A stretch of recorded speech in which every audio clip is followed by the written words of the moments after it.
অর্ণব ছিল ফটোগ্রাফির ছাত্র। এক অ্যাসাইনমেন্টের জন্য সে শহরের এক নির্জন প্রান্তে বহু বছর ধরে পরিত্যক্ত পড়ে থাকা এক পুরনো বাড়ি নিয়ে কাজ শুরু করে। বাড়িটি নিয়ে গ্রামে নানা ভয়ঙ্কর লোককথা প্রচলিত ছিল, যেমন সেখানে এক অতৃপ্ত আত্মা বাস করে। প্রথম দিনই অর্ণব বাড়ির ভেতরে এক অদ্ভুত শান্তি ও বিষণ্ণতা অনুভব করল। ছবি তোলার সময় সে প্রায়শই অনুভব করত যেন কেউ তাকে অনুসরণ করছে বা তার পাশে দাঁড়িয়ে মৃদু নিঃশ্বাস ফেলছে।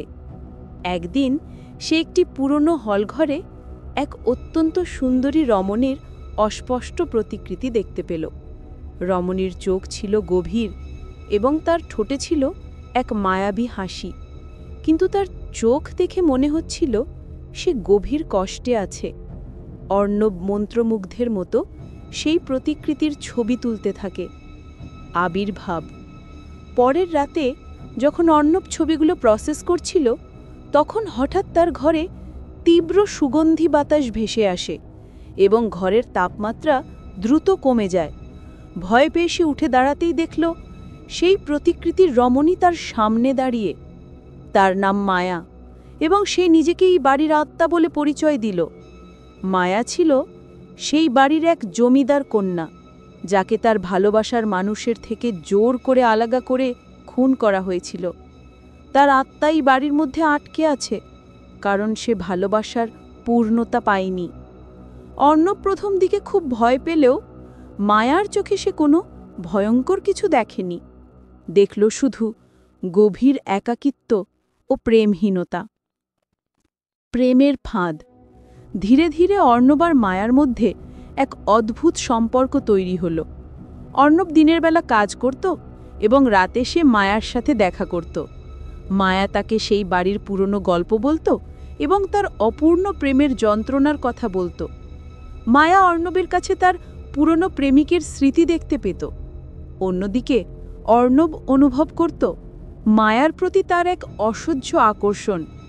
সে বুঝতে পারছিল এই প্রেম স্বাভাবিক নয়, কারণ মায়াকে ছোঁয়া যেত না, তার উপস্থিতি শুধু অনুভব করা যেত। মায়া প্রায়শই অর্ণবকে বলত, তুমি আমাকে এই জীবন থেকে মুক্তি দিতে পারো, তোমার ভালোবাসার শক্তি দিয়ে আমার আত্মা শান্ত হবে। রক্তে শেষ পরিণতি। একদিন রাতে যখন অর্ণব মায়ার সঙ্গে কথা বলছিল, তখন মায়া হঠাৎ করে তার আসল ভয়ঙ্কর পেত্নীর রূপে ফিরে আসে। তার চোখ জ্বলে উঠছিল আর তার মুখ দিয়ে এক বীভৎস হাসি বের হয়। মায়া বলল, আমার মুক্তি শুধু ভালোবাসার পূর্ণতায় নয়, আমার মুক্তি হলো যখন কোনো জীবিত মানুষ স্বেচ্ছায় তার জীবন উৎসর্গ করবে। তুমি আমার নতুন প্রেমিক এবং আমাকে মুক্তি দেবার চাবিকাঠি। অর্ণব বুঝতে পারল সে এক ভয়ঙ্কর ফাঁদে পা দিয়েছে। মায়া তার ভালোবাসার ছদ্মবেশে অর্ণবের প্রাণ নিতে চেয়েছিল, যাতে তার অতৃপ্ত আত্মা মুক্তি পায়। কোনো মতে অর্ণব নিজেকে ছাড়িয়ে নিয়ে ঘর থেকে পালাতে সক্ষম হয়। পরের দিন সকালে যখন পুলিশ সেই বাড়িতে ঢোকে, তারা শুধু ছড়িয়ে ছিটিয়ে থাকা কিছু ফটোগ্রাফ এবং একটি পুরনো পাণ্ডুলিপি খুঁজে পায়, যেখানে লেখা ছিল, আমার মুক্তি শুধু রক্তে।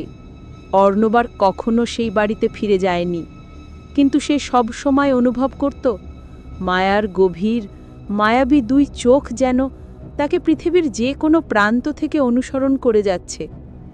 গল্পটি কেমন লাগলো? আপনি কি এমন রহস্যময় গল্প আরও শুনতে চান?